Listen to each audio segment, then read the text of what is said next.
जो बिहार इलेक्शंस में क्लिप है वो भी अभी वायरल हुई कि मैं वचन देता हूँ बिहार के रोड अमेरिका के बराबर बना दूंगा, ये मेरा वचन है।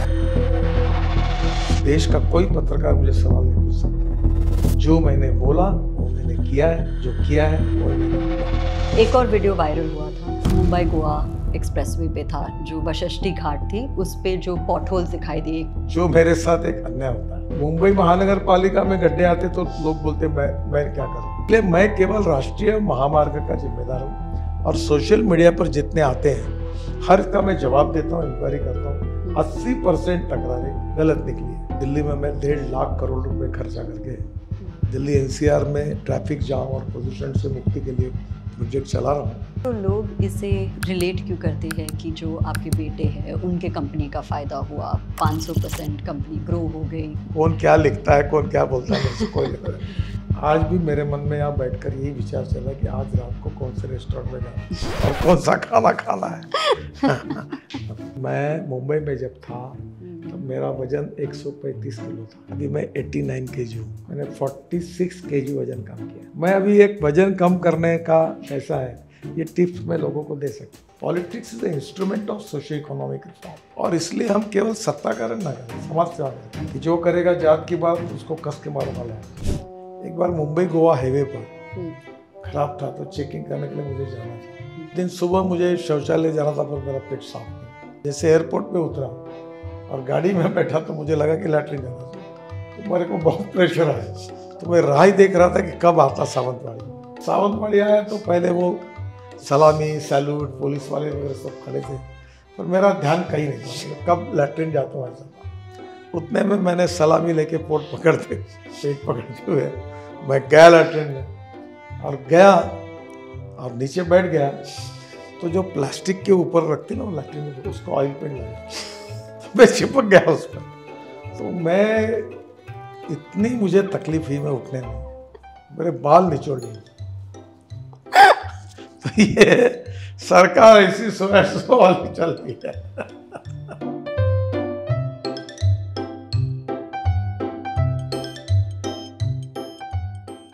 थैंक यू गडकरी जी, आपने हमें इंटरव्यू के लिए अपॉर्चुनिटी दी। और हम अभी आपके दिल्ली घर में बैठे हैं, लेकिन घर तो आपके लिए नागपुर ही है। तो आप थोड़ा अपने नागपुर के घर, अपने चाइल्डहुड के बारे में बताइए। वैसे नागपुर हो दिल्ली हो, जिस घर में रहते हो उस घर से अटैचमेंट तो रहती है। मैं नागपुर में, ओल्ड नागपुर में, जो नागपुर के राजे रहते थे उनके बाजू में हमारा घर था। उसमें हमारे यहाँ पुराने घरों को वाड़ा बोलते हैं, तो गडकरी वाड़ा ये हमारा घर था।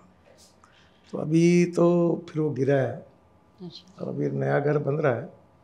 तो अभी मैं फ़िलहाल फ्लैट में रहता हूँ वर्धा रोड पर। अभी जल्दी वहाँ रहने के लिए जाऊँगा। आप मुंबई की, इसलिए एक सुंदर मराठी कविता है, घर असावे घरा सारखे नकोच नुसत्या भिंती, तिथे असावा प्रेम जिव्हाळा नकोच नुसती नाती, त्या शब्दांना अर्थ असावा नकोच नुसती वाणी, अश्रुतूनही प्रीत झिरपावे नकोच नुसते पाणी। यानी घर यानी कोई बिल्डिंग, कोई इंटीरियर नहीं होता है। मेरे जन्म के पहले मेरा घर काफ़ी बड़े धनवान परिवार था। तो राजा जो थे उनके दीवान थे मेरे grandfather.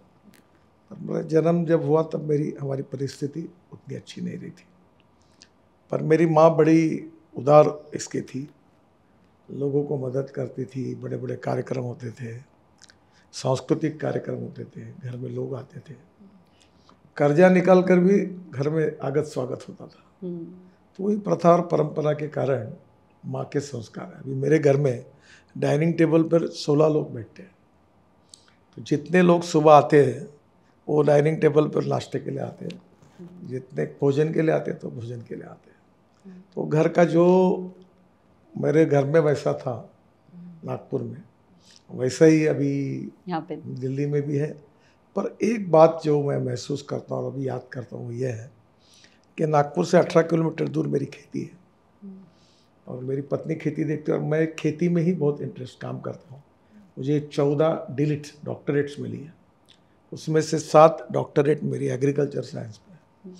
Organic farming, green house है, बहुत प्रयोग करता हूँ मैं। तो वहाँ मैंने मकान बनाया, नए टेक्नोलॉजी का उपयोग करके स्टील स्ट्रक्चर पर हमने रेडीमेड स्लैब और सब बना के ऐसा बनाया स्ट्रक्चर।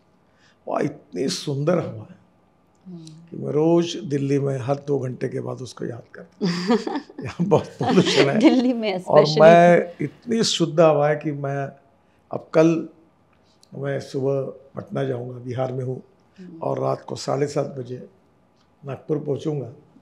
तो मैं सोच रहा था कि क्या मैं एयरपोर्ट से डायरेक्ट गाँव जा सकता हूँ क्या। पूरे खेत में घर है और पूरी इतनी हवा है जैसे मैं रसगुल्ले खा रहा हूँ, ऐसी शुद्ध हवा। तो मैं पर्यावरण के बारे में बहुत संवेदनशील, और जिस प्रकार से air pollution, water pollution, sound pollution Delhi में है, मुंबई में है, इसको पहले प्रायोरिटी से हमें रोकना चाहिए, नहीं तो हमारे जीवन के 10-10 साल हम कम करते जा रहे हैं। और आप इस टॉपिक पे बहुत ही पैशनेटली फील करते हैं, तो बिकॉज वेयर इन दिल्ली, और जो दिल्ली पोल्यूशन है वो एक साथ ही जाता है, तो आपका कोई प्लान है जो आप कुछ करना चाहते हो इस एयर पोल्यूशन के लिए? मैं इस विषय पर एक मिशन के रूप में काम कर रहा हूँ। अभी दिल्ली की बात करोगे तो दिल्ली में मैं 1.5 लाख करोड़ रुपए खर्चा करके दिल्ली NCR में ट्रैफिक जाम और प्रदूषण से मुक्ति के लिए प्रोजेक्ट चला रहा हूँ।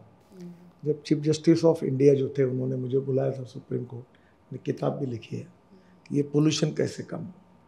अब दिल्ली में करीब 50-60 हज़ार करोड़ के काम हमने पूरे किए हैं, कुछ काम चल रहे हैं और कुछ नए काम हमने लिए हैं।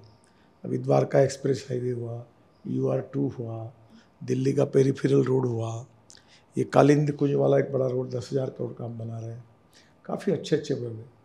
तो अब ये कोशिश कर रहे कि दिल्ली में ट्रैफिक जाम कम हो, उससे एयर पोल्यूशन कम हो। और सबसे इम्पोर्टेंट चीज़ कि मैं ट्रांसपोर्ट मंत्री के नाते एक इसको पूरी उपलब्धि तो नहीं कहेंगे पर कुछ प्रमाण में मिली है। अब दिल्ली में डीजल बस नहीं दिखती, इलेक्ट्रिक बसेस आई।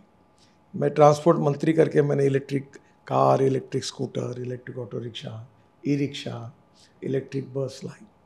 तो मुझे आज खुशी है कि बड़े प्रमाण पर फ्यूल में ethanol, methanol, biodiesel, LNG, electric, hydrogen, इसका उपयोग हो रहा है। मेरे यहाँ हाइड्रोजन पे चलने वाली गाड़ी है, 100% इथेनॉल पे चलने वाली गाड़ी है।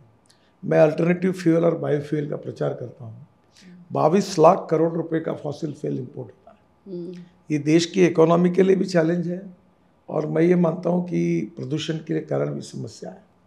तो परेली से CNG बनता है, ऐसे 400 प्रोजेक्ट आ रहे हैं, उसमें 90 शुरू हो गए हैं। अभी पानीपत में परेली से बिटुमिन बन रहा है 150 tonne per day, 78,000 tonne per year aviation fuel, हवाई ईंधन बन रहा है, और 1 लाख लीटर इथेनॉल बन रहा है। तो परेली जलना बंद हो जाएगा। फिर दिल्ली में कचरे के 4 माउंटेन थे। फिर मैंने इंटरेस्ट लेकर 2027 तक हमने ये तय किया कि लीगेसी वेस्ट जितनी है वो पूरी हम ख़त्म कर देंगे। अब दिल्ली की गाजीपुर टिकड़ी की हमने 7 मीटर हाइट कम की, वो पूरा कचरा हमने सेग्रीगेट करके दिल्ली मुंबई हाईवे में UR2 में डाला है, और अभी अहमदाबाद डोलरो में डाला। अभी तक 80 लाख टन कचरा हमने रोड में डाला है। और हमने ये अध्ययन किया तब ये ध्यान में आया कि 50% लीगेसी वेस्ट 15 शहरों में है। हमने योजना बनाई है कि कचरे को सेग्रीगेट करके पूरा कचरा रोड में डालेंगे। स्वच्छ भारत अभियान इसके कारण यशस्वी होगा। गंदे पानी को शुद्ध करके वो पानी हम लोग रियल इस्टेट के लिए, रोड कंस्ट्रक्शन के लिए यूज़ करेंगे, इंडस्ट्री यूज़ करेंगे। मैं खुद जहाँ से MP हूँ, नागपुर से, 8 साल पहले मैंने हमारे शहर का टॉयलेट का पानी बेचा और उससे 300 करोड़ मिल रहे हैं टॉयलेट का पानी बेचकर। तो अभी हम लोग, मैं बहुत बड़े प्रमाण पर अल्टरनेटिव फ्यूल, बायोफ्यूल पे काम कर रहा हूँ। अब फ्लेक्स इंजन की गाड़ी है मेरे पास। अब मैं डीजल के बजाय फ्लेक्स इंजन के ट्रैक्टर, इलेक्ट्रिक के ट्रैक्टर लाने की कोशिश कर रहा हूँ। इलेक्ट्रिक की ट्रक आई है। तो प्रदूषण जो फॉसिल फ्यूल के कारण होता है, वो फॉसिल फ्यूल का उपयोग कम हो, परेली जलना बंद हो, कचरे ने मैं 2 बातें कहता हूँ कि innovation, entrepreneurship, science, technology, research, skill and successful practices, we name it as knowledge and conversion of knowledge into wealth is the future. और दूसरी बात मैं कहता हूँ waste to wealth, no material is waste and no person is waste.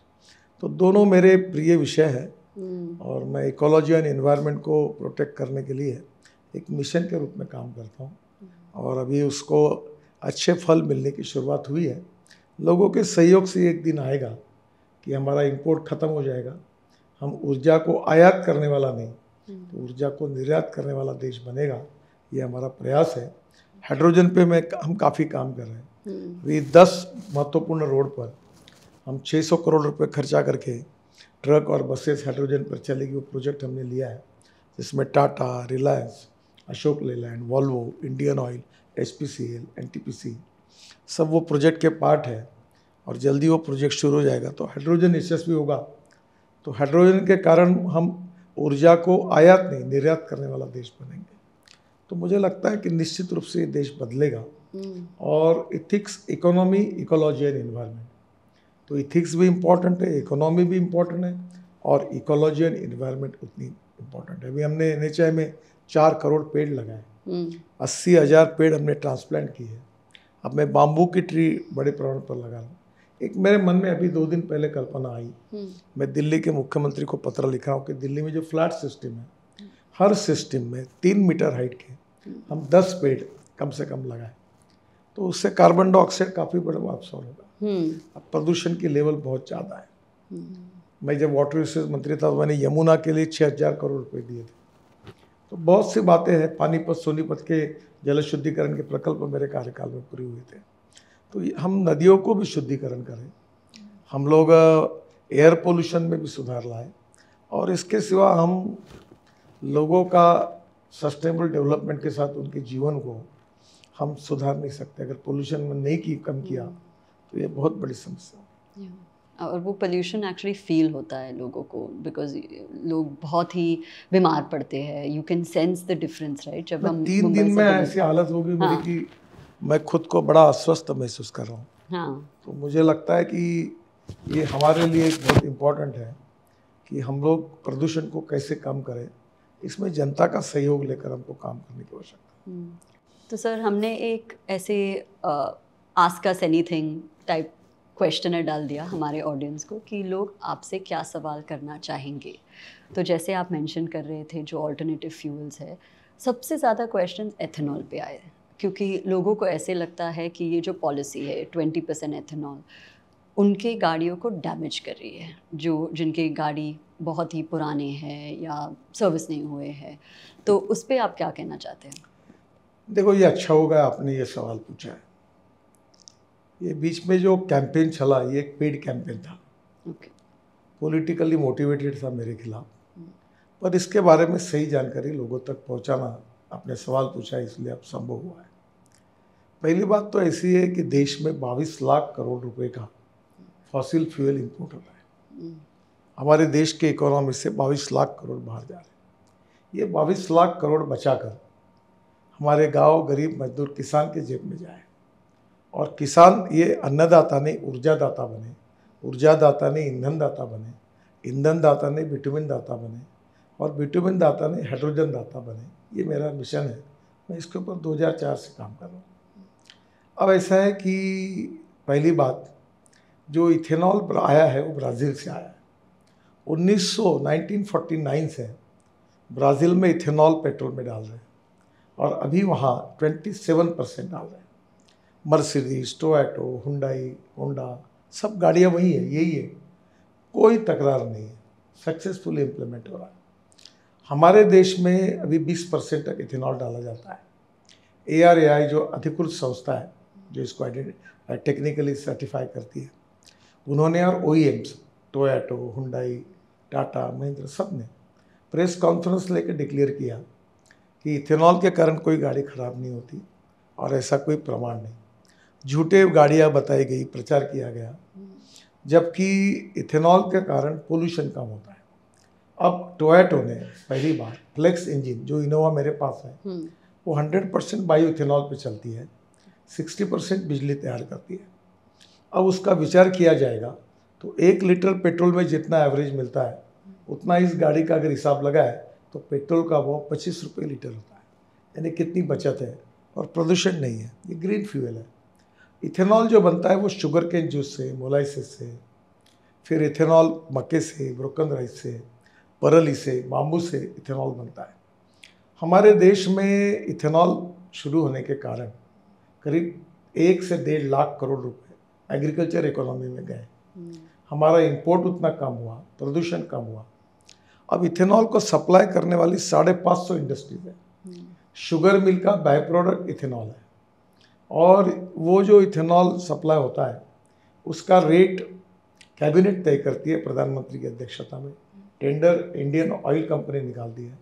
मेरे बारे में आरोप किए गए, जबकि इथेनॉल आने के पहले ही हमारी शुगर फैक्ट्री थी, अब तो मैं कुछ देखता नहीं हूँ, तो उसका बाय प्रोडक्ट इथेनॉल है और वो केवल 0.05% है। तो 550 अगर लोगों का हिसाब लगा जाए तो हम लोग 300-400 लोगों से नीचे होंगे। तो वो तो सबसे लेते हैं। अगर कल ये बिजली यहाँ होती है तो हम लोग 10 मेगावाट बिजली तैयार करते हैं, तो कल कहेंगे इसके कारण। तो कोई डायरेक्टली इसका कोई संबंध नहीं, किसी ने किसी को फेवर नहीं किया, ये झूठा प्रचार किया गया। और दूसरी बात एक है कि इथेनॉल का भी मैं प्रचार करता हूँ। मैं इलेक्ट्रिक की कार मैंने लाई, इलेक्ट्रिक की बसेस लाई, अब ट्रैक्टर फ्लेक्स इंजन पे ला रहा हूँ, हाइड्रोजन की बात कर रहा हूँ। मैं लिथियम आयन बैटरी, जब मैंने इलेक्ट्रिक गाड़ियाँ लाई तो $150 पर किलोवाट आवर थी, अब वो कीमत $55-65 तक आई। तो मैं क्या इलेक्ट्रिक गाड़ी बनाता हूँ क्या, मैं बैटरी बनाता हूँ क्या, मैं क्या हाइड्रोजन बनाता हूँ क्या? ये झूठा प्रचार। ये देश के हित में है, पर्यावरण पूरक है, इंपोर्ट को कम करने वाला है, और ग्रीन जो है विशेष रूप से एयर पोल्यूशन को कम करने वाला है। केवल मक्के से इथेनॉल बनाने की घोषणा हुई, मैं उसके लिए बहुत दिन पीछे था, तो लोग फूड वर्सेस फ्यूल का झगड़ा निकालते थे। अब हमारे पास फूड ग्रेड सरप्लस है। पंजाब हरियाणा में रेलवे प्लेटफॉर्म पर हमको चावल रखना पड़ रहा है, गोडाउन नहीं, ऐसी स्थिति आई। और इसलिए मक्के से जब हमने इथेनॉल बनाने की बात की तो मक्के का भाव 1200 रुपये क्विंटल था, और जैसे इथेनॉल बनना शुरू हुआ तो मक्के का भाव 2700 रुपये क्विंटल था। जब 1200 रुपये क्विंटल भाव था तब एमएसपी 1800 रुपये क्विंटल थी। 45,000 करोड़ रुपए यूपी और बिहार के किसानों के जेब में गए। क्या ये देश के लिए फायदे का नहीं है? देश का प्रदूषण कम नहीं होना चाहिए? देश के किसान समृद्ध नहीं बनने चाहिए? गांव के युवाओं को रोजगार नहीं मिलना चाहिए? तो ये तो बात जनता के हित में, समाज के हित में, किसानों के हित में है। ये कोई मेरा एजेंडा नहीं है, मैं मिशन के रूप में इसमें काम करता हूँ, पर पूरी तरह पॉलिटिकली मोटिवेटेड एक प्रकार से इसको टारगेट करके बदनाम करने की कोशिश की गई। ना कोई गाड़ी बिगड़ी है, ना कोई है। वर्ल्ड में अनेक जगह इथेनॉल का यूज़ हो रहा है, अमेरिका में यूज़ हो रहा है, थाईलैंड में हो रहा है, सब दुनिया इसका यूज़ कर रही है। और अभी तो बजाज, टीवीएस, हीरो होंडा ने 100% इथेनॉल पर चलने वाली मोटरसाइकिल भी लॉन्च की है, मेरे हाथ से ही हुई है। तो क्या मैं बजाज का फायदा करने के लिए इथेनॉल लाया? ऐसा नहीं, सब गलत बातें हैं। हमारे देश का इंपोर्ट कम हो, हमारे देश का प्रदूषण कम हो, हमारे देश के किसानों को समृद्ध संपन्न बने, गांव का विकास हो, और इस देश में प्रदूषण कम करके दिल्ली जैसे शहर में हम अगर प्रदूषण कम कर पाएंगे अल्टरनेटिव और बायोफ्यूल के, इसमें देश का फायदा होगा। इसके लिए ये सब काम हो रहा है। और ये कोई किसी व्यक्ति से रिलेटेड थोड़ी पॉलिसी, ये देश के हित में है, गांव, गरीब, मजदूर, किसानों के हित में। तो लोग इसे रिलेट क्यों करते हैं कि जो आपके बेटे हैं उनके कंपनी का फ़ायदा हुआ, 500% कंपनी ग्रो हो गई क्योंकि ये एथेनॉल की पॉलिसी पहली आ बात गई? तो हमारे पूरे टर्नओवर में इथेनॉल का यही कम है, 10-12% ही है। वो पावर भी प्रोजेक्ट है, उसको मर्ज किया तो उसका टर्नओवर बढ़ा, तो उस समय जो शेयर है वो बढ़ा, अभी उसकी कीमत कम हुई।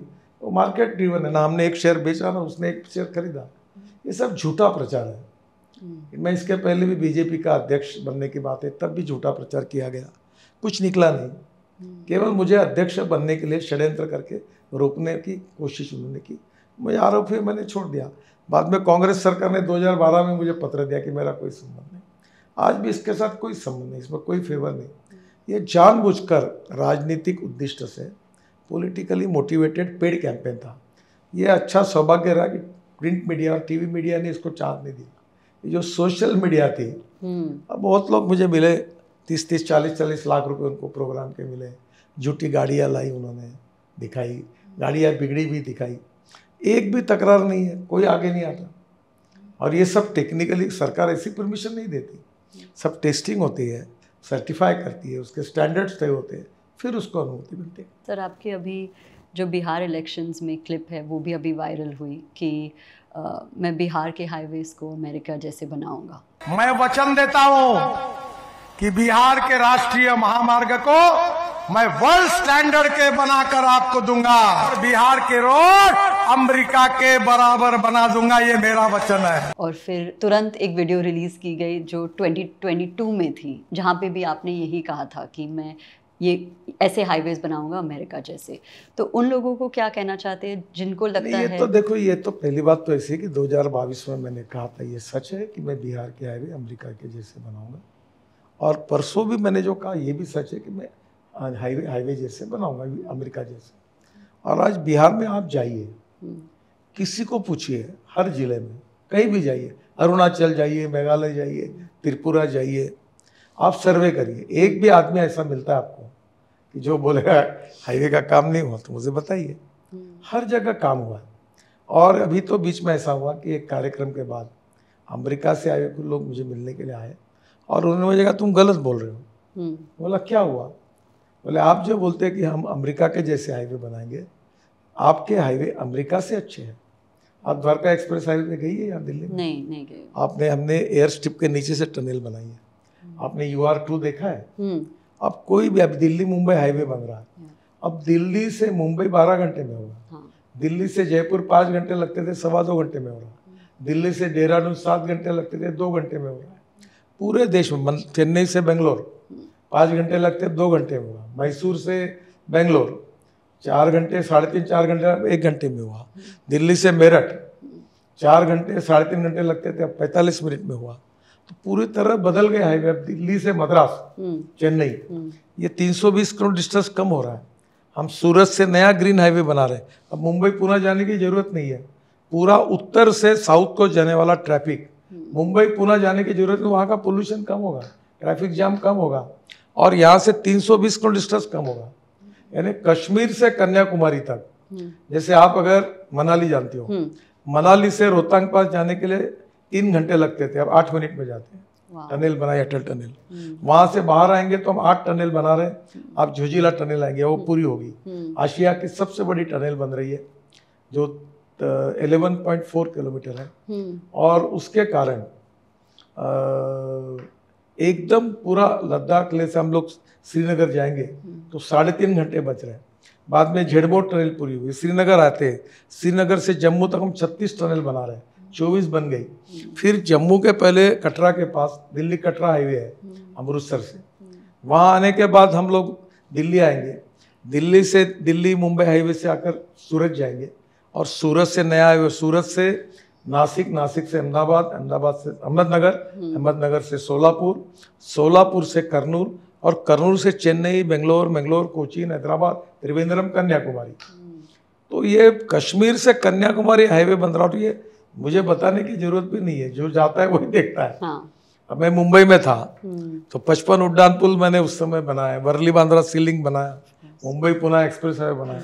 अब तो मैं मुंबई में रहता नहीं हूँ, फिर भी लोग उसको याद करते हैं क्योंकि ये लोगों को दिखता ही है। तो ये धीरे धीरे देश बदल रहा है। मैंने कहा कि अब टाइम तो ये नहीं कहा बन गया अमेरिका के बराबर रही, नहीं कहा हम बनाएंगे, ये मैंने कहा। और आने वाले कुछ समय में निश्चित रूप से बिहार के राष्ट्रीय महामार्ग अमेरिकन हाईवे से अच्छे बनेंगे, वैसे ही बनेंगे, ये मैंने कहा है, ये मैं सिद्ध करके दिखाऊंगा।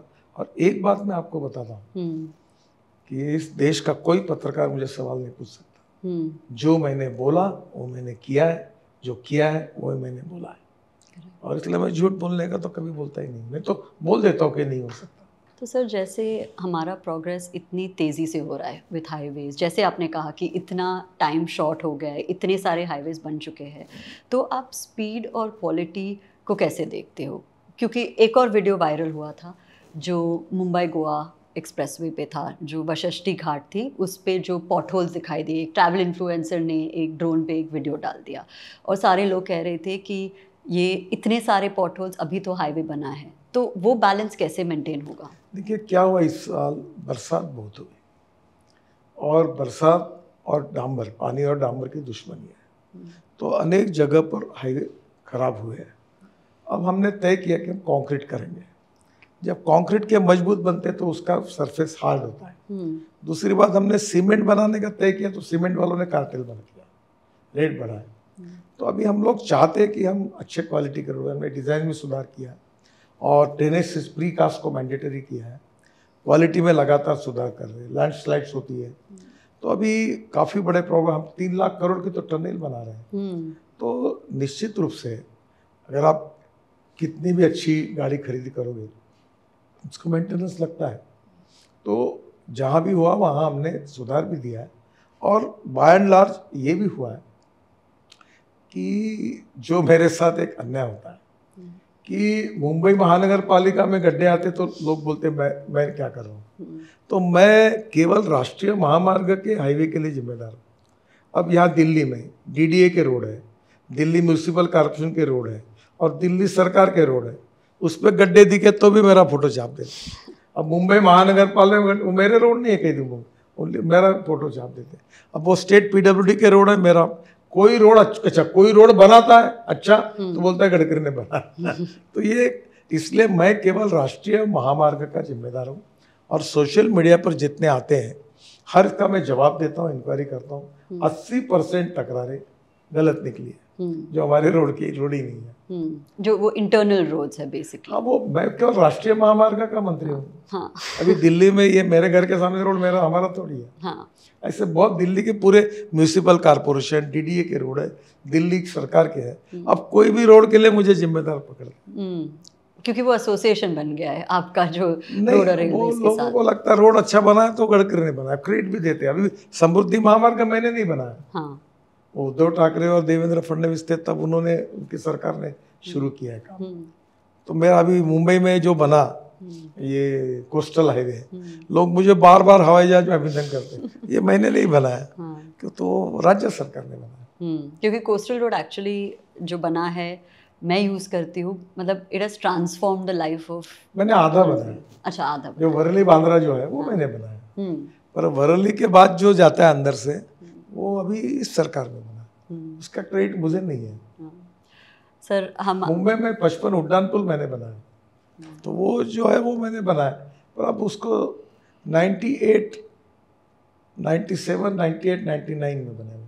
मैं 1995 to 2000 मैं मंत्री था तब मैंने बनाया। अच्छा, मुंबई पुणे हाईवे पे गड्ढे दिखेगा? हाँ। नहीं।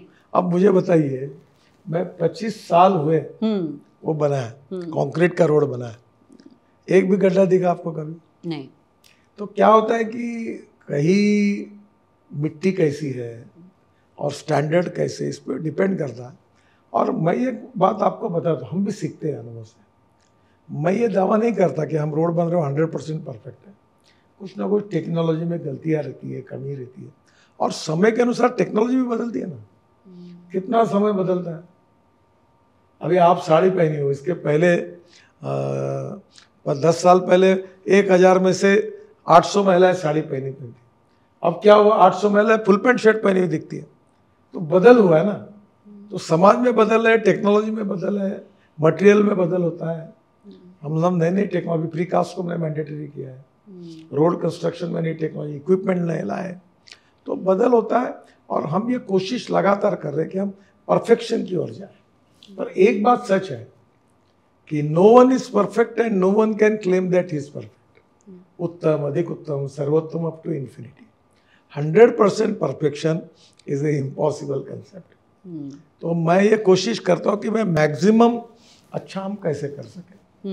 तो ये कोशिश लगातार चालू रहती है, बदल होते रहते हैं। तो ये जो उस समय बना था वो मुंबई पुणे हाईवे, जहाँ पे अभी भी पॉटहोल नहीं है, आपके अंडर ही बना था, और वो भी हाफ कॉस्ट में। वो बता रहे थे कि आपने वो टेंडर मांगा। 3600 करोड़ है, आज के 50,000 करोड़ उसकी कीमत थी। तो मैंने रिजेक्ट किया टेंडर रिलायंस का, धीरू भाई अंबानी उस समय थे, और वो मैंने 1650 करोड़, 2000 करोड़ बचाए, तो 20,000 करोड़ की बचत की। अभी जोजिला टनल की एस्टिमेटेड कॉस्ट करीब 12,000 करोड़ थी। एक साल मैंने टेक्नोलॉजी इस पर नई बहुत अध्ययन करके, एसोसिएशन के साथ सेमिनार करके, लोगों से सलाह लेके, वो 12,000 करोड़ का प्रोजेक्ट केवल 5,500 करोड़ में करके करीब 5,000 करोड़ की बचत की। तो मैं हर बार ये क्वालिटी के बारे में, और दूसरी बात, मैं अभी तक 50 लाख करोड़ रुपए के काम कर चुका। अब तो मीडिया वाले हैं, एक भी कॉन्ट्रैक्टर को अपना काम मंजूर करने के लिए मेरे पास नहीं आना था। Zero tolerance against corruption. Quality के प्रति मैं कठोर हूँ और करप्शन बिल्कुल होने नहीं दूंगा। हमारे लेवल पर एक भी टेंडर को, कॉन्ट्रैक्टर को मेरे घर नहीं आना पड़ता। आप मार्केट में हो, आप किसी कॉन्ट्रैक्टर को पूछो जो मेरे आप 50-50 हज़ार करोड़ के काम कर रहे हैं, उनके चेहरे नहीं जानता मैं। कल मैंने केरल की मीटिंग ली तो मैंने धमका दिया उनको सब, 2 साल के लिए आपको ब्लैक लिस्टर करके टर्मिनेट कर दूंगा, ये नहीं हुआ तो। हाँ, तो मैं कॉन्ट्रैक्टर ने मेरी डांट खाई, गाली खाई होंगी, ये जरूर हुआ होगा, पर मैं क्वालिटी के बारे में कोई सहन नहीं करता। हमारे तो हमने अभी 3 वर्ल्ड रिकॉर्ड किए, वर्ल्ड रिकॉर्ड हुए हमारे। 3 ये सबसे 24 घंटे में हमने जो रोड बना है, ये मुंबई बड़ोदरा हाईवे पर हमने, दिल्ली जो हाईवे वहाँ वर्ल्ड रिकॉर्ड किया, सोलापुर बीजापुर हाईवे पे वर्ल्ड रिकॉर्ड किया, ये बन्नेर से अकोला तक पर हाईवे पे वर्ल्ड रिकॉर्ड किया। हम लगातार टेक्नोलॉजी का उपयोग करके, अच्छा सब कॉन्ट्रैक्टर बुरे नहीं हैं, कॉन्ट्रैक्टर अच्छे हैं, कुछ अधिकारी भी अच्छे हैं, कुछ गलतियाँ भी करते हैं। अगर मिस्टेक बोनाफाइड है तो मैं बोलता हूँ कोई बात नहीं, मेलाफाइड है तो कार्रवाई करता हूँ। अब तो मैं लोगों को रिटायर करने के पीछे लगा हूँ, लोगों को भी आरएस दे के निकालने के, जो नॉन परफॉर्मिंग है वो छुट्टी करो। और बच्चन साहब ने भी आपको फ़ोन किया था मुंबई पुणे एक्सप्रेसवे की, जो कॉम्प्लीमेंट्स है कि इतना अच्छा रोड बनवाया। अब तो मुझे देखिए, राजनीतिक नेता के जीवन में सबसे बड़ी बात होती है लोगों का प्रेम, विश्वास और रिकॉग्निशन। आजकल मुझे एयरपोर्ट में, मैं हवाई जहाज़ से उतरने के बाद बाहर आने तक 6 पुलिस मेरे साथ रहते हैं अंदर में, क्योंकि लोग फ़ोटो निकालने के लिए मेरे को डरते हैं। मैं हवाई जहाज़ में बैठता हूँ तो मैंने मजाक में परसों एयरोस्टेस को कहा कि इंडिगो में हर चीज़ के आप पैसे लेते हो, तो मेरे साथ फुकट में फ़ोटो निकाल रहे, ये भी 100 रुपये लो, तुम 25% लो, बाकी मुझे दे दो। पूरे लाइन से 60-70 लोगों ने फ़ोटो निकाला। तो नेचुरली लोग प्रेम के कारण। हाँ। तो मुझे भी देखो, राजनीतिक जीवन में लोगों का विश्वास, प्रेम, ये बहुत बड़ी बात होती है। अब मैं नसीबवान हूँ, आज मुंबई में रहता भी नहीं हूँ, आता भी नहीं हूँ, फिर भी मुंबई के लोग मुझे याद करते हो, कहीं भी मिलते हैं तो flyover, express highway, Worli Bandra की याद करते हैं, क्योंकि एक इस प्रकार के स्मृतियाँ बनी है कि वो लोगों के रोज़ के जीवन में उसका फ़ायदा होता है। आपको याद है, आपको मालूम नहीं होगा, मुंबई से पुणे जाने के लिए कितना समय लगता था? 9 घंटे लगते थे। रियली? हाँ। और तब मुंबई से पुणे तक जेट एयरवेज की 8 फ्लाइट थी। जब मैंने हाईवे पूरा किया, फ्लाइट बंद हो गई। आज मुंबई पुणे आज फ्लाइट नहीं है, अब 2 घंटे में लोग आते हैं। अब मैं नया हाईवे बना रहा हूँ, अभी मुंबई से पुणे नया हाईवे मैं NH के तरफ से बना रहा हूँ, डायरेक्ट JNPT के पोर्ट से, जो अटल ब्रिज से उतरने के बाद सीधा पुणे के रिंग रोड को जुड़ेगा। 1.25 घंटे में, 1.5 घंटे में पुणे पहुँच जाएंगे मुंबई से। और वो हाईवे बंगलोर तक ले जा रहा हूँ, मुंबई से बेंगलोर 5.5 घंटे में। वाओ, दैट्स अनहर्ड ऑफ, मतलब सोच भी नहीं सकते। ये लोगों को कल्पना, अभी देहरादून 2 घंटे में, अभी 9 घंटे लग रहे हैं, तो लोग बिलीव नहीं करते। अमृतसर 4 घंटे में, अभी दिल्ली कटरा हाईवे बना है, तो अब प्रयागराज में कुंभ हुआ, तो पूरे करोड़ों गाड़ियाँ आई, लोग अपनी गाड़ियाँ लेकर अपने फैमिली के साथ, क्योंकि रोड अच्छे बन गए, समय बच गया। करेक्ट। सर, तो जब आप ये बात करते हो कि लोगों का प्रेम बहुत इम्पॉर्टेंट है, जो ट्रस्ट है वो बहुत ही हाई है आप पे, आपने एक राजीव सरदेसाई के साथ इंटरव्यू किया था जहाँ पे आपने कहा था कि वोट चोरी किए गए आपके, तो उस पे आपको कैसे लगता है जब ऐसे प्रैक्टिसेस होते हैं? वो जो गाड़ी का इंटरव्यू था, नहीं, वोट चोरी वगैरह बात नहीं की। मैंने कहा था कि मेरे चुनाव में जब वोटिंग के दिन ऐसी स्थिति आई कि 2.5 से 3 लाख वोटर गायब हो गए थे, लिस्ट में नाम नहीं थे। हाँ। तो फिर मैं बड़ा अच्छा, तो 3 बजे मैं घूमता था, तो जिनके वोट नहीं होते थे, हाँ। कोई मुंबई से आया, पुणे से आया, बाहर से आया, एयर टिकट लेके आया, वो मेरे पीछे नाराज होने लगे। वो मेरे प्रेम के कारण आए थे, पर जब उनको गुस्सा आया, ऐसा कैसा, आप क्या कर रहे हैं, हमारा नाम क्यों नहीं? हाँ। तो मैं 3 बजे घर जाके सो गया, मैं लोगों को फेस नहीं कर पाया। तो मेरे समय, उस समय मेरे लिस्ट में कुछ नाम नहीं थे, इतना ही मैंने कहा था। बाकी वो या आज का जो राजनीतिक विवाद चल रहा है उसके साथ मेरा कोई संबंध नहीं। तो ऐसे क्यों होता है जो नाम लिस्ट में ही नहीं? उसके सिस्टम को सुधारना पड़ेगा, और चुनाव आयोग को और ट्रांसपेरेंट, और लोगों के नाम और उनको कभी भी आखिरी तक चुनाव वोटिंग करने का राइट होना चाहिए। एब्सोल्युटली, क्योंकि हम डेमोक्रेसी में है तो सबको हाँ, वोट उनको करने फुल का टाइम एक बड़ा कैडर चाहिए, Correct. उसमें विचार करना होगा इस बात का, सरकार के बजाय चुनाव आयोग को सोचना होगा ओके। कि इंडिपेंडेंट, इम्पार्शियल, फेयर चुनाव कैसे हो, और हर व्यक्ति, नागरिक को उसका वोट करने का मूलभूत अधिकार है, वोट करना चाहिए। मतलब वो पूना में नागपुर से बच्चे पढ़ने के लिए गए, वो लोग स्पेशल फ्लाइट से आए, कार लेके आए, बोले अभी हमने वोट किया था, उनको मालूम नहीं, नाम गया था, वो चिढ़ गए मेरे ऊपर, नाराजी व्यक्त की उन्होंने। और फिर जब मैंने कहा कि मैं क्या करूँ, बोले आप क्या करते हो, आपकी जिम्मेदारी, हमारा नाम क्यों नहीं। उनका भी सही था, तो मैं क्या जवाब। तो उस पर वर्कआउट कुछ करेंगे, कुछ प्लान बनाएंगे। ओके सर, आपकी एसोसिएशन खाने से भी बहुत ज़्यादा है। उस दिन जब मैं आपके पीछे बैठी थी फ्लाइट में, आपने डब्बा खोला और इतनी अच्छी खुशबू आई तो मुझे मांग लेना था क्या? हाँ, नहीं मतलब इतना नहीं मांग सकते फ्लाइट में तो आप ये बताइए, आपको सबसे पसंद क्या है खाने में, जो नागपुर का खाना है? पहली बात तो ऐसी है कि मैं मुंबई में जब था तब मेरा वजन 135 किलो था। ओके। अभी मैं 89 kg हूँ। मैंने 46 kg वजन कम किया। कैसे? मैंने बैरिएट्रिक सर्जरी भी की थी, पर अभी मैं, ये 2011 की बात है, अभी आज करीब 14 साल हो गए, तो मैंने काफ़ी, मैं अभी एक वजन कम करने का कैसा है, ये टिप्स मैं लोगों को दे सकता हूँ। तो आप प्लीज़ दीजिए, लोग कैसे हेल्दी बन सकते हैं। मैं 2.5 घंटा रोज एक्सरसाइज व्यायाम करता हूँ। बाद में मैं सुबह बादाम, अंजीर, अखरोट, ऑलिव खाता हूँ। फिर मैंने अपने, मेरी जो टेस्ट है, जैसे अलग अलग प्रोडक्ट, सैलेड्स है, वो तैयार किए हैं। एक बात है, एक समय में पहले 6 समोसे खाता था, अब 1 खाता हूँ। अच्छा। मैं मुंबई के रेस्टोरेंट में अभी रात को, अभी Z+ में हूँ, तो मेरे साथ फायर ब्रिगेड से लेकर एम्बुलेंस तक 50 कमांडो रहते, तो मैं जाता नहीं। तो मैं 10:30-11 बजे मुंबई में स्ट्रीट फूड जो है, तो मैं आता हूँ खाने के लिए। तो वो लोग बोलते आप कुछ खा ही नहीं रहे। अब पहले आते थे तो एक होटल है गिरगांव चौपाटी के सामने, मेरा फेवरेट, कौन सा नाम?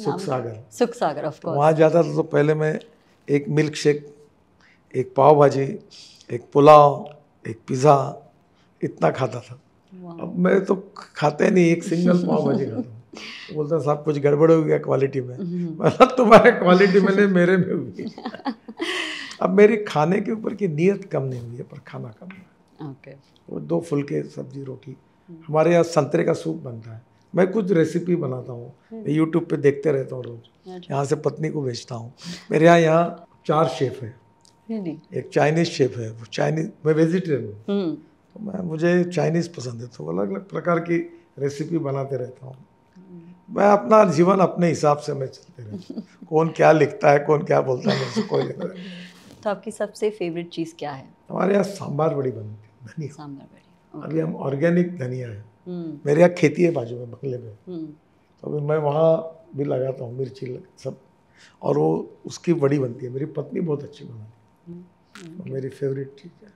उनसे कभी रेसिपी ले लेंगे। जैसे मुंबई में मैं दही मिसल बहुत खाता था, पर अब क्या हुआ है कि मैं छोटे छोटे रेस्टोरेंट मेरे अच्छे लगते थे, फुटपाथ पर खाता था। एक मरीन ड्राइव पर एक भेल वाला है, और नटराज होटल के गली में, वो कॉलेज के बाजू में खड़ा रहता, तो मैं जा नहीं सकता वहाँ, तो मैं अच्छा वो 8 बजे निकल जाता है, तो मैं फिर मरीन ड्राइव में मेरा पूरे 50-60 गाड़ियाँ कॉर्नर में रुकती है, वो लाता है पिस्टू में पैसे दे के उसको डाल के फिर गाड़ी में खाता हूँ। पर मैं बहुत सुंदर भेल बनाता। अच्छा, ओके सर। जो जैसे आपने कहा कि आप 1.5 आवर्स एक्सरसाइज करते हो, आप 2 घंटे एक्सरसाइज, प्राणायाम करता हूँ, बाद में एक्सरसाइज करता हूँ, और फिर आप ये जो खाने पे भी मेंटेन करते हो। तो अभी खाने पे मेंटेन है, अभी मेरे ऑपरेशन से भी खाना कम हुआ और वैसा भी मुझे आदत लग गई। तो अगर लोगों को जानना है कि आपके दिन कैसे जाते हैं, मतलब क्योंकि आप पे इतनी सारी रिस्पॉन्सिबिलिटी है, आप ऐसे बजट्स पे ऑपरेट करते हो, तो आप टिपिकली एक दिन में क्या करते हो? मेरे पास कोई रिस्पॉन्सिबिलिटी नहीं, कोई टेंशन नहीं, कोई लेना नहीं, कोई देना नहीं। मैं अपने हिसाब से बढ़िया उठता हूँ। एक ने मुझे पूछा, बड़े इसमें इंटरव्यू, आप इतना काम कर रहे हो, बहुत प्लानिंग कर रहे हो, योजना कर रहे हो, बहुत सोचते होंगे, तो आप क्या सोचते हो? अब मैं सही बता रहा हूँ, आज भी मेरे मन में यहाँ बैठकर यही विचार चल रहा है कि आज रात को कौन से रेस्टोरेंट में जाना और कौन सा खाना खाना है। रोज रात को मैं नया फूड खाता हूँ। रियली? हाँ। अच्छा। अभी दिल्ली में 3 दिन हूँ। अभी आज मैंने बताया कल वड़ा पाव हवाई जहाज में, मेरे साथ पत्रकार भी है, बिहार में जा रहा हूँ, तो वड़ा पाव बनाने के लिए कहा मैंने। फिर मैंने बोला कि अब मैं जब आऊँगा अगले सोमवार को तो समोसा सूप वो कैसे बनाना बता, उसको बना। तो आज यही चर्चा हो रही। मैं अपना लाइटली अपना काम, देखो काम में ओनरशिप है वो मेरे पास है, कमिटमेंट है वो मेरी पूरी है, क्वालिटी और ट्रांसपेरेंसी है, और इसलिए मैं मेरे काम के प्रति समर्पित हूँ। पर वो काम करना कोई टेंशन है मेरे ऊपर। मैं अपने जीवन को, मैं पब्लिक को, मैं मेंबर ऑफ पार्लियामेंट हूँ, तीसरी बार आया हूँ, मैंने लोगों को बोला कि जो करेगा जात की बात उसको कस के मारूंगा लात। ये पब्लिकली बोला मैंने। जो करेगा जात की बात उसको कस के मारूंगा लात। जात पंथ धर्म भाषा नो डिस्क्रिमिनेशन। और मैंने लोगों का जो मुझे पटेगा वही काम करूंगा। आप वोट देना तो दो, नहीं देना तो मत दो। जो देगा उसका भी काम करूंगा, नहीं देगा उसका। पब्लिक से भी ट्रांसपेरेंट हूँ। मैंने पोस्टर बैनर नहीं लगाया। तो जब यूथ आपको देखते हैं और सोचते हैं कि मैं लीडर कैसे बनूं, गडकरी जी की तरह, पॉलिटिक्स में नहीं अपने फील्ड में, तो आप उनको क्या बताएंगे? देखिए, पॉलिटिक्स का मतलब केवल सत्ताकरण नहीं है, पावर पॉलिटिक्स नहीं है। We need to redefine the definition of politics. और वो सही में वही है जो 47 के बाद हमारी पीढ़ियों में थी कि राज्य कारण है, नहीं समाज कारण, राष्ट्र कारण और विकास कारण है। Politics is a instrument of socio economic reform. और इसलिए हम केवल सत्ता कारण ना करें, समाज सेवा करें। मैं प्रोजेक्ट साड़ियाँ बनाता हूँ, मैं ऑर्गेनिक फार्मिंग करता हूँ, किसानों में काम करता हूँ, मैं 15,000 युवकों को डायरेक्ट जॉब दे चुका हूँ। मेरे सोशल प्रोजेक्ट के टर्नओवर 2,000 करोड़ की ज़्यादा, और मैं लोगों की मदद करते रहता हूँ। तो समाज सेवा करना ही राजनीति है, राष्ट्र के लिए काम करना ही राजनीति है, समाज के गरीबी गांव, गरीब मजदूर किसान के लिए काम करना ये राजनीति है। केवल व्यक्तिगत आशा आकांक्षा और महत्वाकांक्षा के लिए काम करना ये राजनीति नहीं है। हम देश के लिए काम करें, समाज के लिए काम करें, गांव गरीब मजदूर किसान के लिए काम करें, और वो लोग हमको ऐसा आशीर्वाद देते हैं कि हमको प्रचार करने की जरूरत नहीं पड़ती। सर, आपकी टीम बता रही थी कि बहुत सारे ऐसे दिलचस्प किस्से हैं जो सरकार में काम करने से आपको एक्सपीरियंस हुआ है। आप कुछ किस्से बता दीजिए। देखो, अभी 11 साल राष्ट्रीय मंत्री के रूप में मैं सबसे ज़्यादा टेन्योर वाला रहा रोड मिनिस्ट्री में, और 5 साल मैं मुंबई में था। तो सरकार कैसे चलती इसके अनेक किस्से हैं। एक बार मुंबई गोवा हाईवे पर तो खराब था, तो चेकिंग करने के लिए मुझे जाना था। उस समय गोवा की फ्लाइट सुबह 5:30 बजे मुंबई से जाती थी, एयर इंडिया की। तो मैं, हमारे सेक्रेटरी गोवा गए, और गोवा से सावंतवाड़ी से इंस्पेक्शन चालू होने वाला था। उस दिन सुबह मुझे शौचालय जाना था, पर मेरा पेट साफ नहीं। तो मैं हवाई जहाज़ में बैठा, जैसे एयरपोर्ट पे उतरा और गाड़ी में बैठा तो मुझे लगा कि लैट्रिन जाना चाहिए। तो बोला चलो पहुँचेंगे तो जाएंगे। तो मेरे को बहुत प्रेशर आया, तो मैं राह ही देख रहा था कि कब आता सावंतवाड़ी। सावंतवाड़ी आया तो पहले वो सलामी, सैल्यूट, पुलिस वाले वगैरह सब खड़े थे, पर मेरा ध्यान कहीं नहीं था, कब लैट्रिन जाता हूँ ऐसा था। उतने में मैंने सलामी लेके पेट पकड़ते हुए मैं गया लैट्रिन में, और गया और नीचे बैठ गया। तो जो प्लास्टिक के ऊपर रखती ना वो लैट्रिन के ऊपर, उसको ऑयल पेंट लगा, तो मैं चिपक गया उस पर। तो मैं, इतनी मुझे तकलीफ हुई मैं उठने में, मेरे बाल निचोड़ गए। तो मैं तो पहले अगर कोई अधिकारी आता तो मारता उसको, इतना मुझे आंखों में आंसू आ गए, क्योंकि बहुत वेदना हुई, दुख हुआ। तो भी मैं शांत रहा, और मैं 2-4 मिनट बड़े मुश्किल से उठने के बाद चुपचाप बैठा, क्योंकि मैं आता तो गाली गलौज करता, इतना मैं चिढ़ गया था, क्योंकि बाल निचोड़े गए थे। तो फिर मैं बाहर आया। आने के बाद मैंने सेक्रेटरी को किस्सा बताया कि कैसे लोग मूर्ख हैं, कौन है यहाँ का इंचार्ज, तो प्लास्टिक पर ऑयल पेंट लगाया। तो उन्होंने कहा कि एकदम, सेक्रेटरी ने चीफ इंजीनियर को बुलाया, बाद में वो सेक्रेटरी पाटिल करके, वाह पाटिल साहब ये क्या है, आपको समझता नहीं, आप इंजीनियर, प्लास्टिक पर ऑयल पेंट लगाए, कैसे लगाए? तो साहब सेक्रेटरी साहब ने बताया था कि साहब बहुत स्ट्रिक्ट है, सब गेस्ट हाउस अच्छा करो, पर्दे लगाओ, ये लगाओ, तो सब जगह पेड़ लगाओ बताया गया था। तो मैंने बोला पूरे गेस्ट हाउस में क्या, मैंने क्या प्लास्टिक के प्लेट पर लगाने के लिए बोला था क्या? तो उसने एसी को बुलाया, तो एसी ने बोला सी ने ऐसा बताया, फिर एसी को बोला, वो तो एसी बोले हमको सी ने बताया, फिर एग्जीक्यूटिव इंजीनियर को बताया तो उसने बोला एसी ने बताया, फिर डिप्टी इंजीनियर को बताया, तू क्या करते है, कितना बी हुआ कि डुप्लीकेट डिग्री है तेरी? बोले मैं IIT पास हुआ हूँ। मैंने बोला तुमको अकल नहीं है, प्लास्टिक पे मारा? बोले साहब गलती हो गई, साहब ने बताया कि साहब बहुत स्ट्रिक्ट है, सब जगह पेड़ लगा, तो डर लग गया। मैंने बोला तुम जाओ और बैठो वहाँ। तब उसके ध्यान में आया कि क्या गड़बड़ हुई। तो ये सरकार ऐसी चलती है, अपना दिमाग कोई यूज नहीं करता, साहब क्या बोलता वो करो। ये ऐसी, ये अनुभव है कि सरकार कैसी चलती है। तो इसलिए मैं कभी कभी लोगों को बोलता हूँ अपना खुद का भी तो सोचो, खुद का दिमाग लगा दो। हाँ। तो आप इस टाइप ऑफ सिचुएशंस में जो बहुत देखे होंगे, वो बहुत देखे, तो आप काम कैसे कर पाते हैं? क्योंकि अगर ऐसे होता है देखो काम के बारे में देखो, जो लोग भविष्य की चिंता करते हैं, भवितव्य की चिंता करते हैं, मैं किसी की चिंता ही नहीं करता, मैं काम का आनंद करते रहता हूँ, काम खत्म हुआ बाकी अपना आनंद करता हूँ। मैं अपने हिसाब से जीवन जीता हूँ, जी रहा हूँ, मिला तो अच्छा, नहीं मिला तो अच्छा।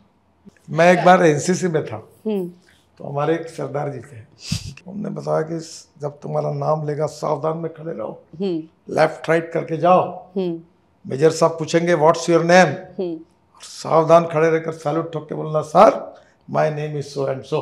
तो हम बैठे, एक लड़का गया सैल्यूट ठोका, उसने पूछा what's your name, sir my name is so and so. तो ये सरकार ऐसी सो एंड सो वाली चलती है।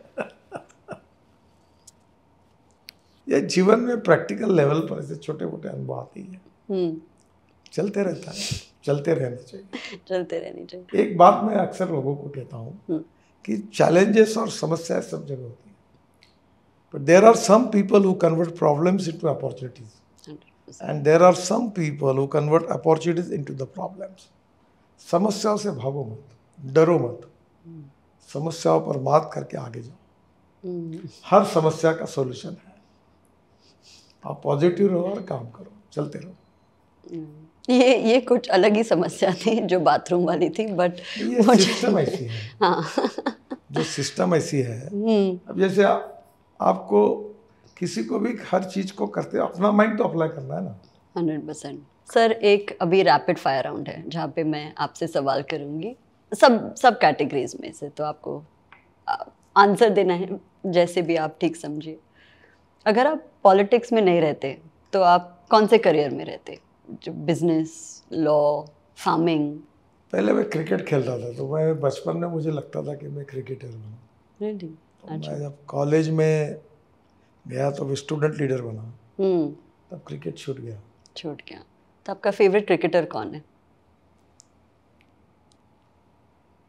तो हमारे समय अलग अलग थे। तो मैं जो संदीप पाटिल थे, मुंबई के थे, दिलीप वेंगसरकर, मुझे जो 4 और छक्के मारते हैं वो एक पसंद है। अच्छा, ओके। जब आप हाईवे पे जाते हो तो आप किशोर कुमार के गाने सुनते हो या किसी और के? ऐसा नहीं, किशोर कुमार के भी सुनता हूँ, लता मंगेशकर की सुनता हूँ, अभी आजकल अरिजीत सिंह के भी सुनता हूँ, विशाल मिश्रा का भी गाना सुन रहा था अभी। सबके अलग अलग गाने सुनता हूँ, मैं शौकीन हूँ। मैं एक सांस्कृतिक महोत्सव करता हूँ, अभी 7 तारीख से है। सुबह भक्ति महोत्सव होता है, रात को सांस्कृतिक महोत्सव होता है। 50,000 लोग आते रोज, 17 दिन कार्यक्रम होता है। और अभी आशुतोष राणा, श्रेया घोषाल, अजय अतुल, विशाल मिश्रा, बड़े बड़े लोग कार्यक्रम होते हैं। और सुबह भक्ति के मार्ग महोत्सव होता है। पिछले बार 3 Guinness book of world record हुए, 30,000 बच्चों ने वंदे मातरम मनाचे श्लोक कहे। अभी 7 तारीख को 50,000 लड़के गीता के 3 अध्याय गा रहे हैं। फिर भी राम रक्षा का होता है, सब प्रकार के धर्म की अलग अलग 10-10 हज़ार लोग आते हैं। फिर मैं स्पोर्ट्स इवेंट करता हूँ, खासदार स्पोर्ट इवेंट, उसमें 80,000 खिलाड़ी खेले पिछले साल। 1.5 करोड़ के अवार्ड थे, 6,000 तो पंचायत है। फिर एग्रो विजन करता हूँ, 5 लाख किसान आते हैं। फिर एडवांटेज विदर्भ करता हूँ। तो मैं ज़्यादातर 90% सामाजिक काम करता हूँ। और मैं एग्रीकल्चर में ज़्यादा काम करता हूँ। मैं लगभग रोड के काम नहीं करता। मैं मेरा सब काम सोशल वर्क में ज़्यादातर काम करता हूँ। आपकी सबसे फास्ट स्पीड कौन सी रही है किसी भी हाईवे में? जो सबसे ज़्यादा स्पीड से आप गए हो हाईवे पे? यार तो स्पीड लिमिट है ना, मैं ट्रांसपोर्ट मंत्री हूँ। तो वो तोड़ वैसे दिल्ली मुंबई हाईवे पे गया था मैं। हाँ। तो मैंने 140-160 किलोमीटर पे हाईवे टेस्ट किया। वाह, ओके। आप गाड़ी के बड़े शौकीन हो, तो आपकी जो फेवरेट गाड़ी है वो कौन सी है? अभी तो मैं इलेक्ट्रिक, इथेनॉल और हाइड्रोजन 3 गाड़ियाँ, मैं पेट्रोल डीजल की गाड़ी यूज़ नहीं करता।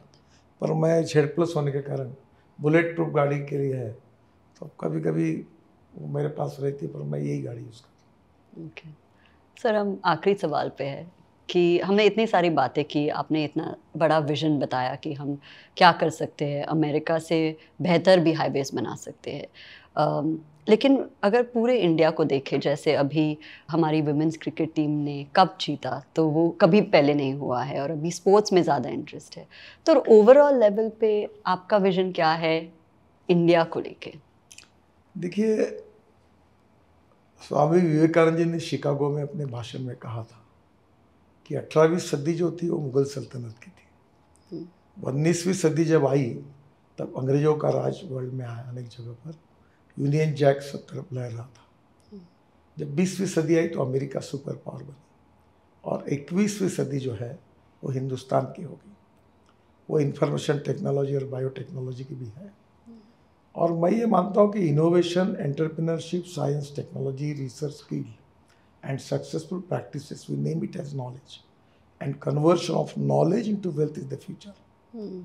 और ज्ञान के भरोसे हर क्षेत्र में नई टेक्नोलॉजी, नई इनोवेशन के साथ हम विश्वगुरु बनेंगे और विश्व की ताकत बनेंगे, ये मेरा विश्वास है। और हमारी इस मातृभूमि को विश्व की सबसे बड़ी ताकत बनाना, ये हमारा सबका टारगेट है। हम 2-4 रहे न रहे, तेरा वैभव अमर रहे। हम देश के लिए काम करें, गरीब के लिए काम करें, गांव गरीब मजदूर किसान के लिए काम करें, समाज की छुआछूत, अस्पृश्यता, जातीयता, सांप्रदायिकता नष्ट करें, और भारत करके हम सब एक होकर इस देश के प्रगति और विकास के लिए काम करें। यही भावना मन में है। मैं कोई साधु सन्यासी नहीं हूँ, मेरा भी परिवार है, घर है, बच्चे हैं, सब कुछ है। पर मैं अपना पेट भरने के बाद, अपना काम होने के बाद मैं सोचता हूँ कि मैं देश के लिए, समाज के लिए क्या कर सकता हूँ। सबने इतना भी किया तो ये बहुत कुछ बदल सके। अभी आप जब बैठे थे तो IIT के प्रोफेसर आए थे, तो ऑटो रिक्शा को कवर करके उसमें उन्होंने मुझे सुझाव दिया कि माल भी ढो सकते हैं। समझा, एक ऑटो रिक्शा निकला और गया तो वहाँ से सब्जी के 4 टोकने उठा के ले जा सकते हैं, तो अनुमति दो। तो कैसे बनेगा वो बताया। तो मैंने उनको बताया कि मैंने यूट्यूब पर देखा कि एक व्यक्ति ने ऐसा बेल्ट लगाया था, उसको 5-4 पंखे थे, और वो पंखे चलाकर वो उड़ता था। फिर दूसरा देखा कि स्कूटर जैसा बैठा है, 4 इसे ड्रोन जैसा, और वो चालू कर वो उड़ती थी स्कूटर। तो मैंने बोला आप ये सब इनोवेशंस करिए। मैं नए नए टेक्नोलॉजी, इनोवेशन, रिसर्च में, एग्रीकल्चर में ज़्यादा काम। इलेक्ट्रिक ट्रैक्टर है मेरे पास, ड्रोन से स्प्रेइंग करता हूँ, इलेक्ट्रिक बैल जोड़ी है, ऑर्गेनिक फार्मिंग में काम करता हूँ। मेरी पैशन है, मैं अलग टाइप का अपने काम करते रहता हूँ। सर, सुना है आपके गार्डन में भी आप कुछ ग्रो करते हो? हाँ, ये खेती है, इधर गोभी लगी है, मिर्ची लगी है, ऑर्गेनिक खाद यूज़ करता हूँ। मेरे घर में भी है। आपको पता है ये, आप गुजराती है क्या? गुजराती हूँ। आप क्या वो बनता है ना, उंधियू? नहीं, खांडवी के साथ क्या, पात्रा। पात्रा, हाँ। तो उसके मैंने पत्ते लगाए, तो हाँ। उसका अभी मैंने आज ही बताया कि उसकी वो एक बनाने के लिए बोला।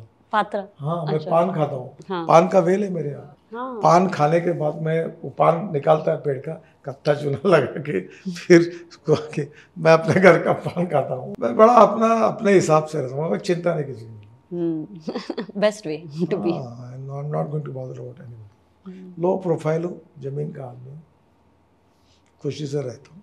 मैंने अपना बायोडाटा छापा नहीं कभी तक। और कभी किसी को मांगने के लिए नहीं। क्यों ऐसे? नहीं कर रहा, मैं ऐसे ही अपने चलते रहता हूँ। और मैं कभी अपनी PR नहीं है मेरा, कोई पब्लिसिटी नहीं करता। मेरे कोई किसी को मेरा छापो और मेरा क्यों छापा, किसी को फोन नहीं करता। मैं अब है इस टाइप का हूँ, ऐसे ही रहना चाहता हूँ। मैं लोगों को एक बात बताता हूँ कि अपनी रेशा बड़ी करो, दूसरी की पूछने में मत पड़ो। That is to be best way. अपना काम करते रहो, खुद का देखो, खुद के लेन में रहते हैं। मुझे बहुत अनुभव अच्छा है। मेरे इतने सोशल मीडिया में अभी 5.5-6 करोड़ फॉलोअर बन गए। वर्ल्ड में मैं कहीं भाषण देता हूँ तो अमेरिका से लेकर अलग अलग देशों के मुझे मैसेज आते हैं। तो काफ़ी लोग अच्छे को चाहते हैं। हम अच्छी बात करें, अच्छा सोचें, अच्छा काम करें, पब्लिक उसको सपोर्ट देती है। शॉर्टकट से जाने की जरूरत नहीं, shortcut cut you short. Okay sir, thank you so much sir, आपने हमें समय दिया। बहुत ही अच्छा इंटरव्यू था। Thank you sir, thank you.